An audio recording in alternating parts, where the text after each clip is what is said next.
Thank you, Deputy Speaker. I rise today to speak on the Net Zero Economy Authority Bill. And straight up, the Coalition will not be supporting these bills. Why? This is yet another attempt by the Albanese government to push their radical green agenda by transforming the Net Zero Economy Agency from a division within the Department of Prime Minister and Cabinet into a statutory agency. In the latest budget, the government has doubled funding for this agency to a staggering $1.1 billion over the medium term.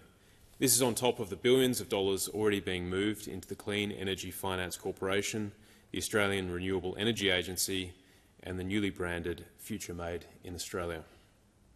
Why should we support this when the government has failed to provide a clear explanation on how the additional funding will be used?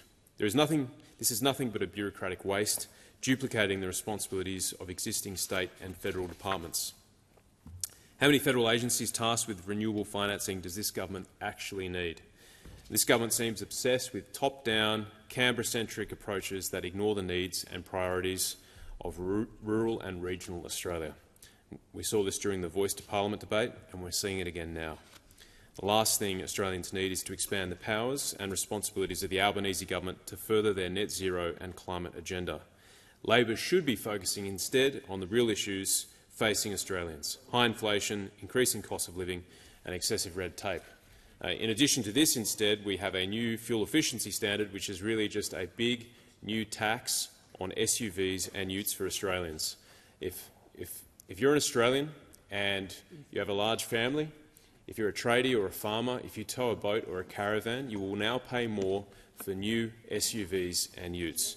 So if you drive a Ford Ranger, a Toyota Hilux, a Prado, a Mitsubishi Outlander, Isuzu D-Maxes, MUXs, the list could go on. All those new cars will become more expensive under the Albanese government because what they've done through the back door of the fuel efficiency standard is impose a new tax on Australian consumers, particularly in the regions where these vehicles are actually the workhorse of our local economy.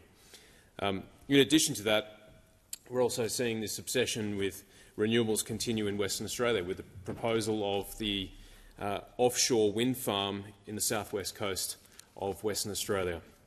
And of course, this will have all sorts of impacts on our horizon, the visual damage it will do to our beautiful horizon.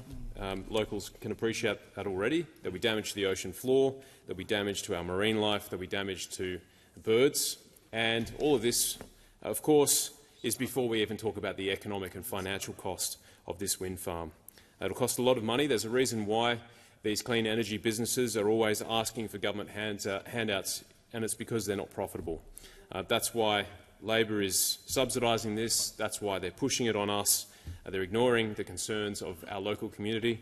The City of Mandurah has opposed it, and just last week the Labor member for Dawesville, my state member, who represents the Halls Head area, which will have views of the wind farm, she's come out and opposed it as well. So there's just two examples of Labor's net zero obsession and how it's going to impact regular Australians: a new tax on SUVs and utes, and a massive, big, ugly wind farm producing unreliable, unaffordable energy for Western Australians. So Labor continuously fails. You know, the member for Cowan, I beg your pardon, member for Cowan, you know full well what this thing is going to do to those trips for you to the Margaret River. You won't be able to see that beautiful horizon. When you leave Perth, you'll be instead looking at countless Eiffel Towers on the horizon. Birds will be damaged, marine life will be damaged, ocean floors will be damaged because of the Albanese government. Anyway, you should focus on the concerns of regular Australians, and you should focus on addressing the fundamental realities facing most Australian businesses and families. And this Net Zero Economy Agency, Authority Agency rather, is not a priority for the families and businesses in my electorate of Canning. Their priority is ensuring that they can afford food, bills, petrol and keeping a roof over their heads. So to my constituents, I assure you that most of us on this side of the chamber, in fact all of us, are focused on making your life better, the cost of living more affordable and getting inflation down. We're not interested in bureaucracy and wasting time that serves no other purpose than expanding the reach of the bureaucracy here in Canberra. Thank you, Deputy Speaker.